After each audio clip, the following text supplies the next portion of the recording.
नमस्कार, मैं डॉक्टर सुधा रानी वर्मा आयु शक्ति हेल्थ योग में आपका स्वागत करती हूँ। आज मैं आंतों को डिटॉक्स करने के लिए आपको कुछ आसान से उपाय बताऊंगी और ये उपाय बहुत ही आसान है और ना ही इनके कोई साइड इफ़ेक्ट है। इसको आप सब आसानी से कर सकते हैं। यह एक छोटी सी जल क्रिया है जिसको करने से कायाकल्प हो जाता है। पेट के जितने भी रोग हैं वो सब समाप्त हो जाते हैं और उसके अलावा मोटापा, हाई बीपी, बवासीर, जोड़ों के दर्द, इन सभी रोगों में पूरा लाभ मिलता है। तो इस जल क्रिया का नाम है शंख प्रक्षालन। तो अब बात करते हैं कि शंख प्रक्षालन हमें कैसे मौसम में करना चाहिए, कब करना चाहिए। तो शंख प्रक्षालन के लिए मौसम हमेशा बीच का होना चाहिए, ना बहुत ज़्यादा गर्म और ना बहुत ज़्यादा ठंडा। इसीलिए शंख प्रक्षालन या तो अक्टूबर और नवंबर माह में किया जाता है और या फिर फरवरी और मार्च में किया जाता है। ये सबसे अच्छा मौसम होता है। तो इसी मौसम में हमें शंख प्रक्षालन करना चाहिए। साल में जब हम 2 बार शंख प्रक्षालन कर लेते हैं तो हमारा शरीर 2 बार डिटॉक्स हो जाता है और उससे जितने भी रोग हैं वो सारे समाप्त होने लगते हैं। तो पहले तो ये जानते हैं कि शंख प्रक्षालन के लिए हमें पानी को कैसा लेना है। तो शंख प्रक्षालन के लिए एक व्यक्ति के लिए कम से कम 3 से 4-5 लीटर पानी की ज़रूरत पड़ती है। तो हमें 4 से 5 लीटर पानी पहले बॉईल करके रख लेना है। जब वो गुनगुना रह जाए तब हमें उसका यूज़ करना है और तब हमें 4 से 5 लीटर पानी में 1 छोटी चम्मच नमक का मिलाना है। अब जो पानी तैयार किया है उसमें से 2 गिलास पानी उकड़ू बैठ करके हमें पीना है।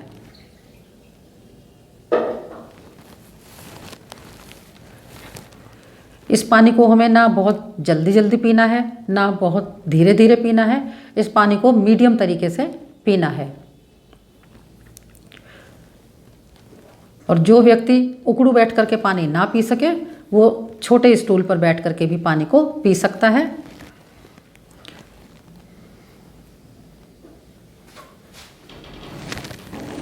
अगर स्टूल पर बैठ करके पीने में दिक्कत हो तो कुर्सी पर बैठ करके पानी को पी सकता है। तो जैसे ही पानी आप पी के ख़त्म करें और खड़े हो जाएं और अपने आसन स्टार्ट करें, क्योंकि फिर हमें इंतज़ार नहीं करना है। तो शंख प्रक्षालन के लिए हमें जो योगासन करने हैं वो सही आसन होने चाहिए।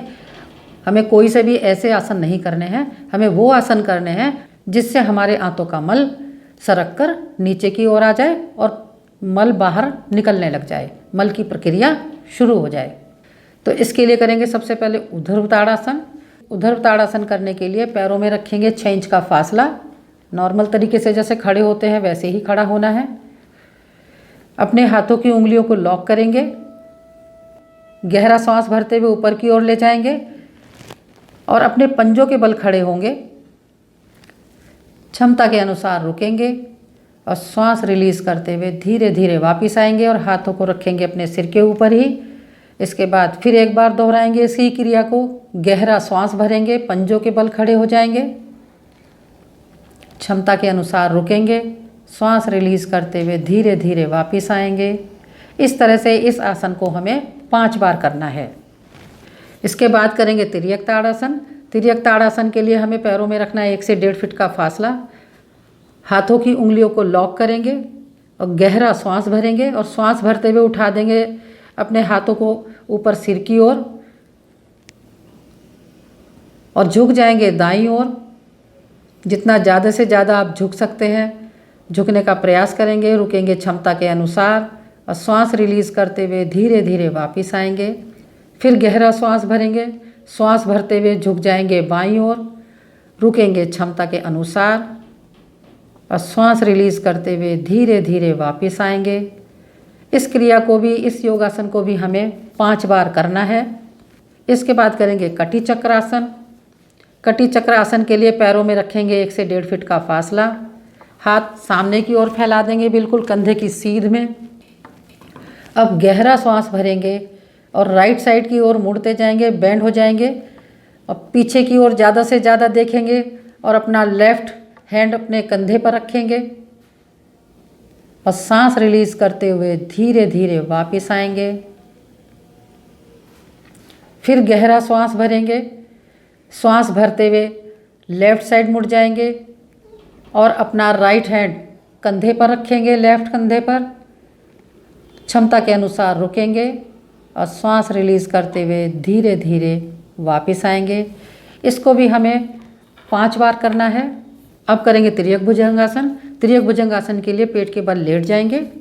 तो तिर्यक भुजंगासन हम पहले भी कर सकते थे, लेकिन हमने क्यों नहीं किया? क्योंकि जब हम पानी पीते हैं तो पानी पेट के अंदर ही भरा रहता है और वापस आने का डर रहता है, वॉमिटिंग आने का डर रहता है, पानी जो है गले में आने लग जाता है। इसलिए तिर्यक भुजंगासन जब हम खड़े होने वाले आसन कर लेते हैं उसके बाद किया जाता है। तो तिर्यक भुजंगासन के लिए अपने दोनों हाथों को साइड में रखेंगे और गहरा श्वास भरेंगे और नाभि तक उठा देंगे अपने शरीर को और अपने एड़ियों पर देखेंगे।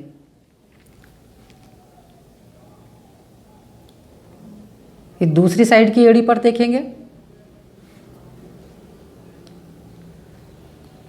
और श्वास रिलीज करते हुए धीरे धीरे वापस आ जाएंगे। इस तरह से हमें इस क्रिया को 5 बार करना है। इसके बाद करेंगे ऊर्ध्वाकर्षण आसन। ऊर्ध्वाकर्षण आसन के लिए घुटनों के बल बैठ जाएंगे। घुटनों के बल बैठ जाएंगे, थोड़ा सा फासला रखेंगे। जो दाहिना घुटना है उसकी एड़ी को उठा के रखेंगे पीछे से, घुटने को ज़मीन पर लगाएंगे और लेफ्ट पैर को घुटने के पास सटा के रखेंगे और दोनों हाथ घुटनों पर रखेंगे और जो घुटना खड़ा है उसी तरफ पीछे की ओर देखेंगे।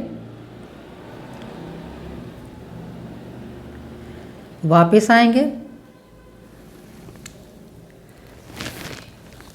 और इसी क्रिया को दूसरी तरफ से दोहराएंगे।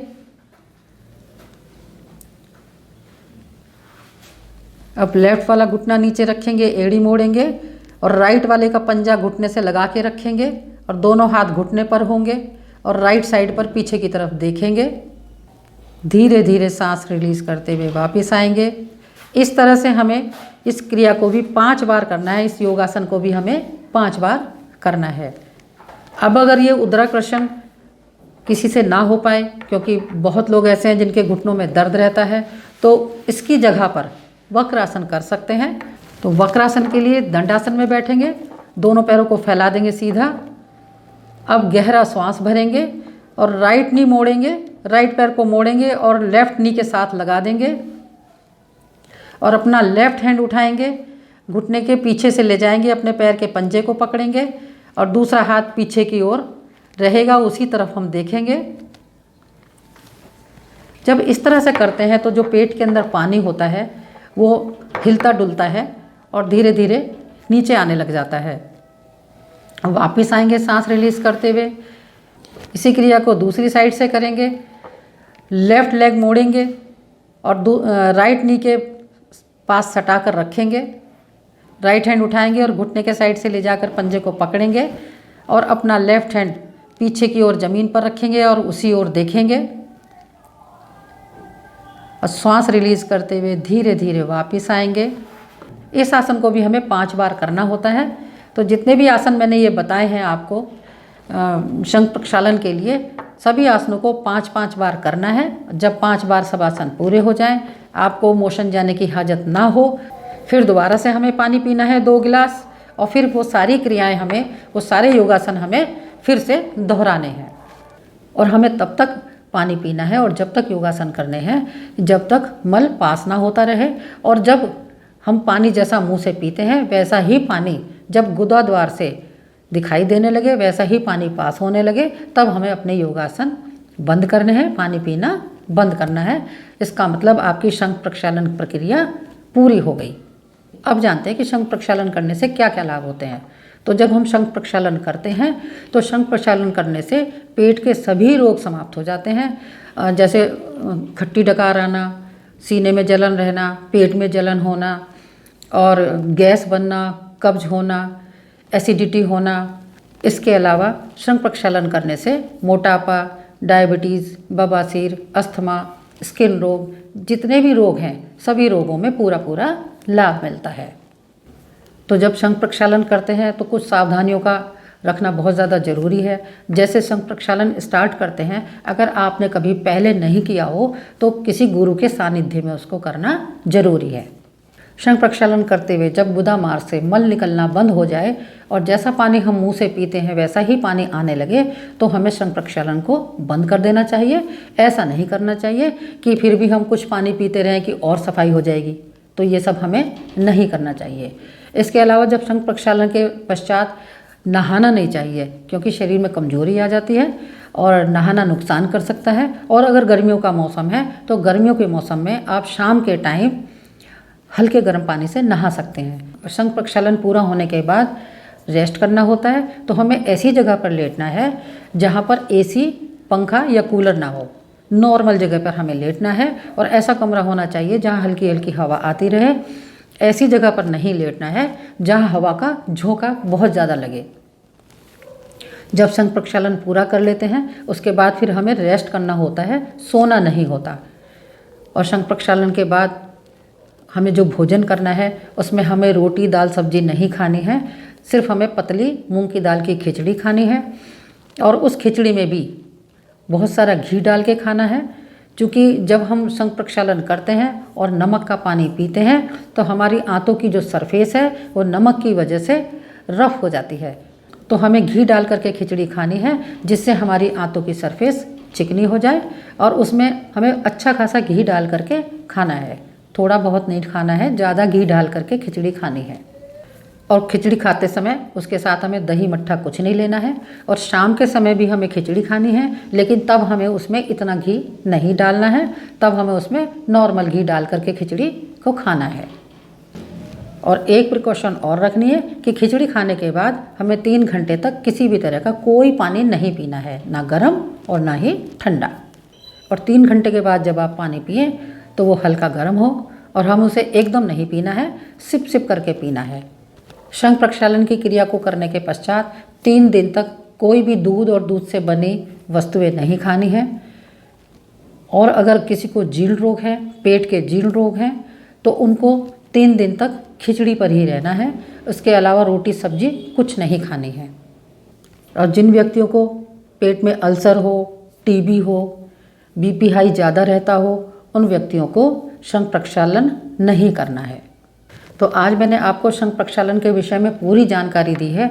अगर आपको कभी शंख प्रक्षालन करना हो तो इन सावधानियों का ज़रूर ध्यान रखें। जो मैंने आज आपको बताई हैं ये सारे प्रिकॉशंस रखें, उसके बाद आप शंख प्रक्षालन को करें तो आपको कभी किसी तरह का कोई नुकसान नहीं होगा और आंतें अच्छे से डिटॉक्स होंगी और आपका शरीर स्वस्थ होगा। तो मुझे उम्मीद है मेरी जानकारी आपको पसंद आई होगी। मेरी जानकारी आपको पसंद आई हो तो मेरी वीडियो को लाइक करें, शेयर करें और मेरे चैनल को सब्सक्राइब ज़रूर करें। नमस्कार, धन्यवाद।